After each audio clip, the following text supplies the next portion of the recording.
Introducing Growth Guarantee Homes from MP Developers. Trust forever. Cooker விசில மறந்து உணவு வீணாகி போச்சா?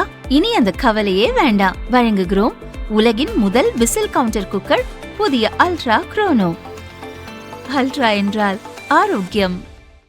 ஜனநாயக முறைப்படி சட்டசபையை நடத்தும் போது நிச்சயமாக அனைவருடைய குரல்களுக்கும் பதிலளிக்கப்பட்டு இது மாதிரியான சில வார்த்தைகள்லாம் இருந்துச்சுன்னா அதை நீக்கிறது மரபு. கடந்த ஆட்சியில் ஜனநாயகத்துக்கு இடமே இல்லைன்றது எல்லாருக்கும் தெரியும். அதனால அந்த வார்த்தைகள்லாம் நீங்க கேட்டிருக்க மாட்டீங்க. இந்த ஆட்சியில் ஜனநாயகத்திற்கு மிகப்பெரிய ஒரு ஸ்கோப் இருக்கு. அதனால ஜனநாயகத்தோட ஆட்சி நடத்துறோம். ஜனநாயகத்தோட எங்களுடைய சபாநாயகர் அதுக்கான பணிகளை செஞ்சுட்டு இருக்காங்க.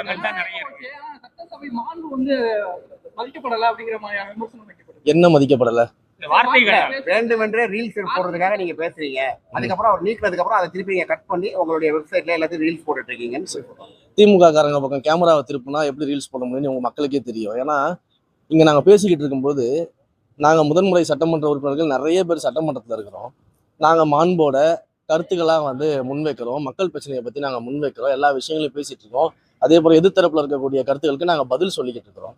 ஆனா இவங்க சட்டமன்றத்துல எதிர்த்தரப்புல உட்காந்துக்கிட்டு எந்திரிச்சு கூச்சல் போடுறது, ஒவ்வொரு வரிக்கு வரி கூச்சல் போடுறது, வரிக்கு வரி கத்திக்கிட்டு இருக்கிறது, அங்கேருந்து இறங்கி ஓடி வர்றது.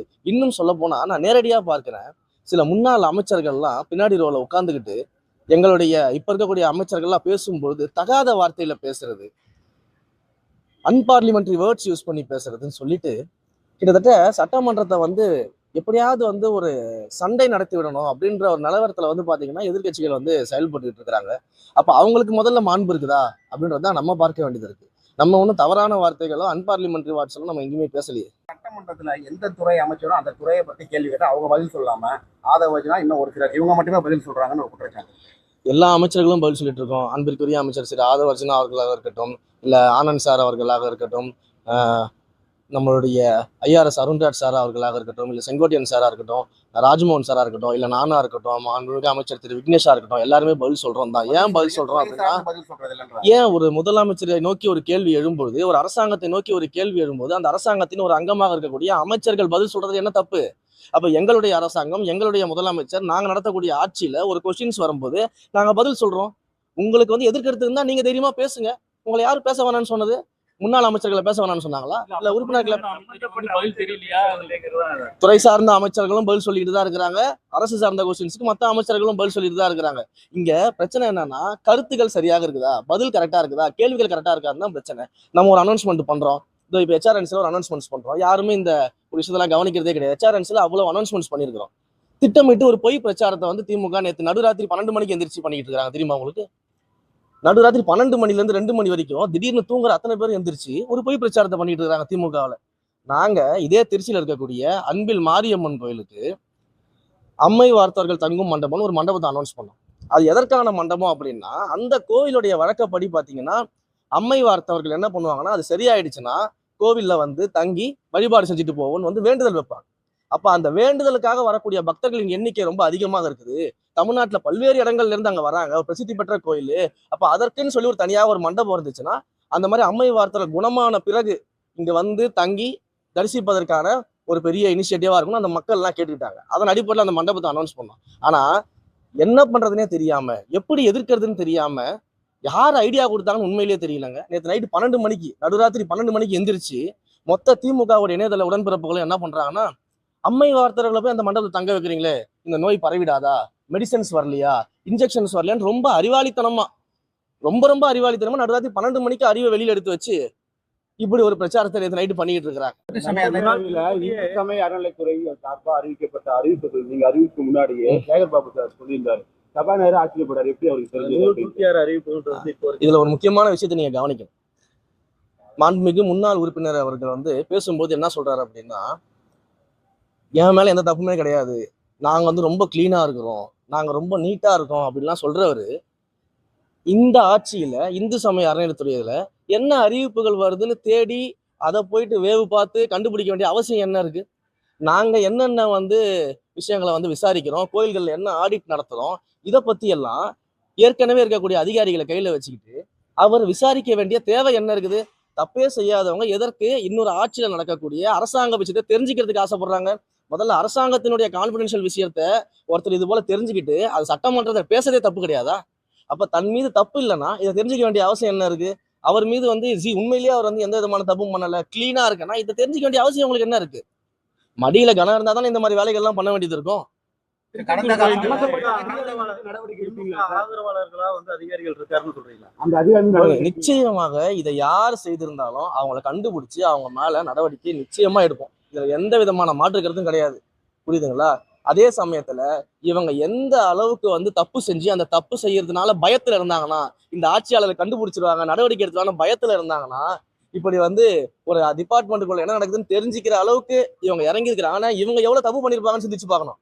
இங்க அதுதான் முக்கியம். அப்ப அவ்வளவு பயம் இவங்களுக்கு இருக்குது, நம்ம தப்பா கண்டுபிடிச்சாங்கன்ற பயம் இருக்கிறதுனால நோண்டிக்கிட்டு இருக்கிறீங்க நீங்களும் சேர்ந்து இந்த விஷயங்கள் எல்லாம். அப்ப அந்த பயமே எங்க ஆட்சி கிடைச்ச முதல் வெற்றி. நாங்க நேர்மையா நடைபெற்று இருக்கோம்.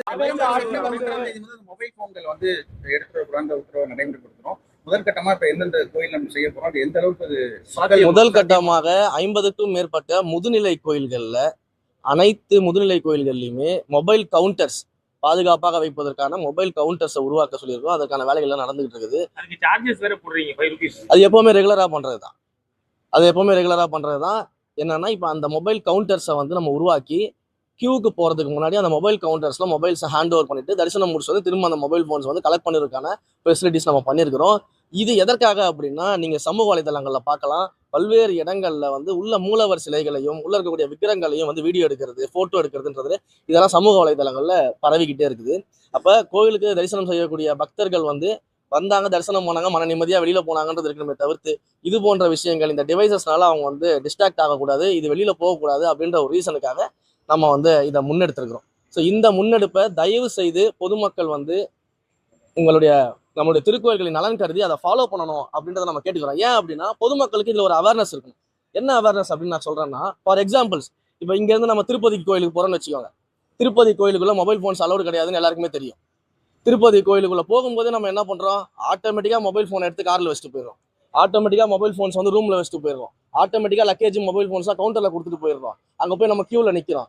இங்கேயாவது 3 மணி நேரம் 4 மணி நேரம் வந்து கூட்ட நெரிசல்ல நிக்கிறாங்க, கியூல வராங்கன்றதுக்கே நம்ம என்ன பண்றோம், ஒரே ஆர்ப்பாட்டம் பண்ணிடுறோம். 3 மணி நேரம் 4 மணி நேரம் கியூல நிக்கிறோம், நிர்வாகம் சரி கிடையாது, கோயில் சரி கிடையாதுன்னு சொல்றோம். அங்க 12 மணி நேரம் 16 மணி நேரம் ஆனா கூட அமைதியா நம்ம என்ன பண்றோம்னா எல்லாத்தையும் பண்ணிட்டு இருக்கோம். பட் அந்த அளவுக்கு வசதிகளை மேம்படுத்தணும் அப்படின்றதுலையும் நம்ம ஒரு கண்ணா தான் இருக்கும். அதுலயும் நம்ம பார்த்துட்டு தான் இருக்கோம். வசதிகளையும் மேம்படுத்தணும் நம்ம சொல்றோம், அதையும் நம்ம பண்ணிட்டு இருக்கோம்.